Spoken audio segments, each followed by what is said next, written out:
ಸ್ನೇಹಿತರೆ, ಇದು ಜಿಬಿಟರ್ BS6 ಮಾಡಲ್ service ಬಂದಿದೆ. ಗಾಡಿ ಎಕ್ಸಲೇಟರ್ ಕೇಬಲ್ ಕಟ್ ಆಗಿತ್ತು, ಹಂಗೆ ಸರ್ವಿಸ್ ಮಾಡಿದ್ರು. ಲಾಸ್ಟ್ ಟೈಮು ನಾವು ಒಂದು ವಿಡಿಯೋ ಮಾಡಿದ್ದೀವಿ, ಮತ್ತೆ ಅದೇ ತಪ್ಪನ್ನ ನಾನೇ ಮಾಡಿದೆ. ಬನ್ನಿ, ಎಕ್ಸಲೇಟರ್ ಕೇಬಲ್ ಅಲ್ಲಿ ಇದು ಬಂದು ಕಂಟಿನ್ಯೂಟರ್ ಅಲ್ಲಿ ಇದು ಬಂದ್ಬಿಟ್ಟು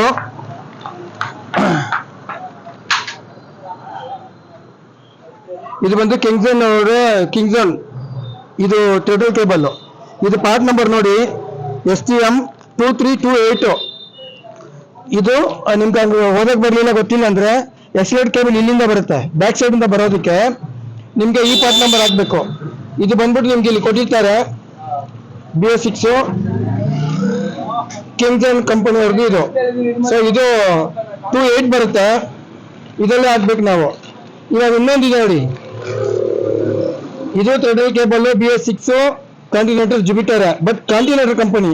ಈ ಏನಿದೆ ಥ್ರೆಡಲ್ ಬಾಡಿ, ಈ ಕೇಬಲ್ ಬಂದ್ಬಿಟ್ಟು ಇಲ್ಲಿ ಬರುತ್ತೆ, ಈ ಕಡೆಯಿಂದ ಇದು ಇಲ್ಲಿ ಫಿಟ್ ಆಗಿರುತ್ತೆ. ಅದಕ್ಕೆ ನಾವು ಇದನ್ನ ಹಾಕ್ಬೇಕು. ಇದು ಪಾರ್ಟ್ ನಂಬರ್ ಬಂದ್ಬಿಟ್ಟು 27, STM 2327. ಇದು 28. 27 ಬಂದ್ಬಿಟ್ಟು ಉದ್ದ ಕಮ್ಮಿ ಬರುತ್ತೆ, 28 ಬಂದ್ಬಿಟ್ಟು ಉದ್ದ ಜಾಸ್ತಿ ಬರುತ್ತೆ. ಉದ್ದ ಜಾಸ್ತಿ ಬರೋದು ಇಲ್ಲಿಗೆ ಬರಬೇಕು, ಯಾಕಂದ್ರೆ ಅಂಗಡಿಯಲ್ಲಿ ದೂರ ಇದ್ದು ಈ ತರ ಕೇಬಲ್ಗಳು ತರಬೇಕು ಅಂದ್ರೆ ಅದನ್ನ ನಾವು ಜ್ಞಾಪಕ ಇಟ್ಕೋಬೇಕು. ಕಾರ್ಬೋರೇಟರ್ ಬ್ಯಾಕ್ ಸೈಡ್ ಫಿಟ್ ಆಗುತ್ತೆ ಅಂದ್ರೆ 28 ತರಬೇಕು, ಮುಂದಿನ ಅಂದ್ರೆ 27 ತರಬೇಕು. ಅದನ್ನ ನಾವು ನೋಡ್ಕೊಂಡ್ರೆ ಸಾಕು. Thank you.